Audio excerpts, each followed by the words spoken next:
Tony Verbicaro, bonjour. Bonjour. Alors Tony Verbicaro, rédacteur en chef d'un hebdomadaire qui est quand même diffusé dans 4 versions différentes, puisque il y a donc Châlons, il y a Épernay, il y a Reims et il y a Troyes. Et il y a Troyes. Et alors donc la une effectivement de l'édition de Châlons, c'est la foire là où il faut être, avec une belle photo qui met en valeur l'endroit où nous nous trouvons actuellement. C'était jeudi, juste avant la conférence économique de rayonnement national d'ailleurs de la foire, parce que Jean-Pierre Raffarin et Michel-Édouard Leclerc étaient les invités d'honneur de cette conférence. Avec quelques élus et personnalités locales, ça fait une belle brochette. Une belle brochette, absolument. Alors, puisqu'on aime bien rentrer dans les coulisses de la fabrication des hebdos notamment, puisque c'est en l'occurrence le cas, comment ça se passe pour vous? Comment est-ce que vous décidez de traiter de tel ou tel sujet? Comment se font les choix éditoriaux, comme on dit? Conférence de rédaction le vendredi matin. Oui. Donc de la semaine qui précède. De la semaine qui précède. Évidemment. On choisit assez systématiquement nos sujets de une à l'avance. Évidemment, si une actualité chaude de la semaine se déroule, on change notre fusil d'épaule et on s'adapte.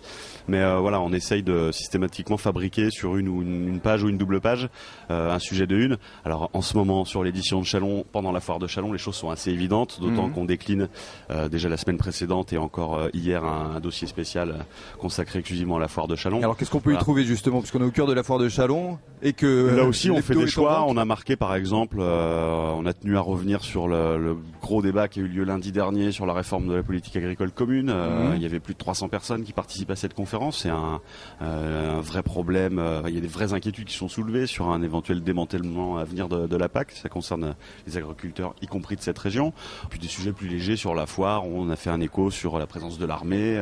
C'est des photos, etc., quoi. Les petits, pas des indiscrets, mais les petites anecdotes avec les politiques qui passent. Par exemple, allez, donnez-nous envie. Un petit édito sur que j'ai intitulé Les absents ont toujours tort. On a vu tout le monde ici à la foire. C'est la 2e foire agricole du pays. Le ministre de l'Agriculture n'était pas là. C'est vrai. Voilà. Vous prenez vraiment votre rôle de journaliste à cœur, c'est-à-dire que vous allez un petit peu plus loin que l'actualité telle qu'elle existe. Oui, mais c'est la fréquence du journal qui veut ça aussi. Je pense que la version hebdomadaire permet de faire ça. Absolument. On essaye de traiter un maximum d'infos au quotidien avec le site internet aujourd'hui, évidemment, les réseaux sociaux, etc., etc. Mais la version papier, c'est un hebdo, donc oui, il faut faire du journalisme hebdomadaire. Votre équipe, justement, parlons-en, elle est constituée de combien de personnes ? On est sur toutes les villes, en comprenant tout le monde, une bonne quarantaine. Ouais, quand même. Il y a les gens qui font la distribution le vendredi matin du journal. Il y a des commerciaux. Il y a l'équipe à l'infographie qui fabrique les journaux. L'administration. Et puis on est 5 journalistes et toute une équipe de correspondants locaux de presse dans les 4 villes et dans les alentours. Oui, ça commence à faire du monde. Tony Verbicaro et toute son équipe. Voilà, l'hebdo du vendredi, on souhaitait vous rendre hommage. Merci. Merci à vous, merci beaucoup. Et encore bravo parce que, encore une fois, c'est du vrai journalisme comme on l'aime.